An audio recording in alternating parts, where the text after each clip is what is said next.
probably closer to 10 million people turning the channel and turning to the Turning Point event, which was pro-American, which was absolutely beautiful. And to pick two acts who are as outspoken against that as these two and plop them in the middle of the event is a middle finger by Roger Goodell. It's picking a side. Good old-fashioned American apple pie. There should be a meatloaf, maybe some fried chicken, and an English-speaking performer. That's what the Super Bowl should be. The NFL Super Bowl was last weekend, and last night I saw an interview that absolutely derailed, and Megyn Kelly ended up calling out the UK, which I think was rightfully done. Piers Morgan was on the back foot, but let's just see what happens, because this is absolute dynamite. It wasn't about what he was actually going to do during the middle of the Super Bowl performance. It's about him.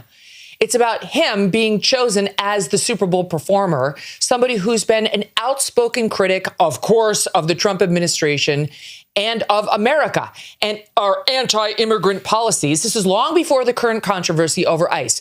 He doesn't want illegals deported from this country. Well, too bad, because the majority of Americans do want that and are not shy about pushing for it. And that's why President Trump got elected. So he and his little buddies over at Green Day never miss a chance to bash the United States of America. He got selected because Jay-Z, for some reason, has got the choice over who performs at our Super Bowl, who's another problem. Don't even get me started on his friendship with Jeffrey Epstein. Why is he choosing who's appropriate for American children to watch during our seminal sporting event? And I'm sorry, Piers, but to get up there and perform the whole show in Spanish is a middle finger to the rest of America. Who gives a damn that we have 40 million Spanish speakers in the United States? We have 310 million who don't speak a lick of Spanish. This is supposed to be a unifying event for the country, not for the Latinos, not for one small group, but for the country. We don't need a black national anthem. We don't need a Spanish-speaking, non-English performer, and we don't need an ICE or America hater featured as our primetime entertainment. Okay, what is the national language, officially the national language of the United States of America? I mean, English. And there's been a push for many years to make it an official, you don't have one. Documented thing. You don't have one. If you would have let me finish my comment, I would have pointed that out, that people have been pushing to make it official. Okay, right, so you're trying to make official. This attitude that you have right here is why you in Great Britain have lost your culture. You ceded your culture to a bunch of radical Muslims who came in and took over, and now it's gone. We're not allowing that here. Whether it's Hispanic, whether it's Muslim, it's not happening in the United States of America. That's why President Trump was elected. And whether it's Bad Bunny, who is American but refuses to speak English in his performances, or anybody else, we have to keep the Super Bowl, which is a quintessential American event. Football, that kind of football, is ours. They call it American football.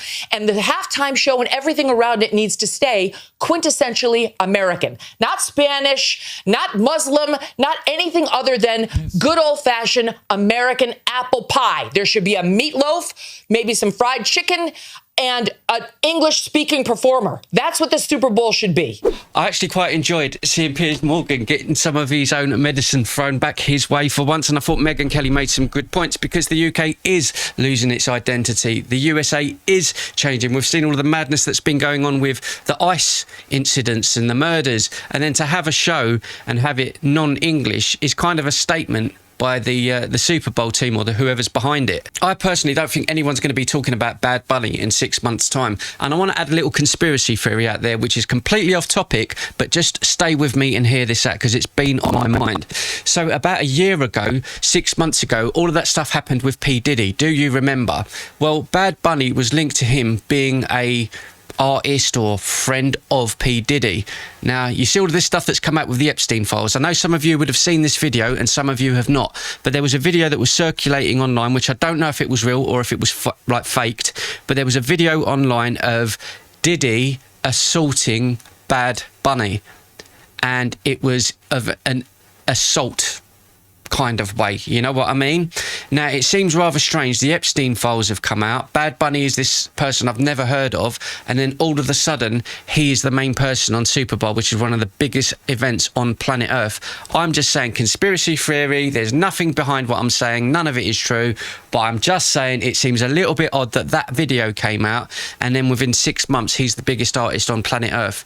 As if we will make you bigger if you don't say anything. That's just my opinion.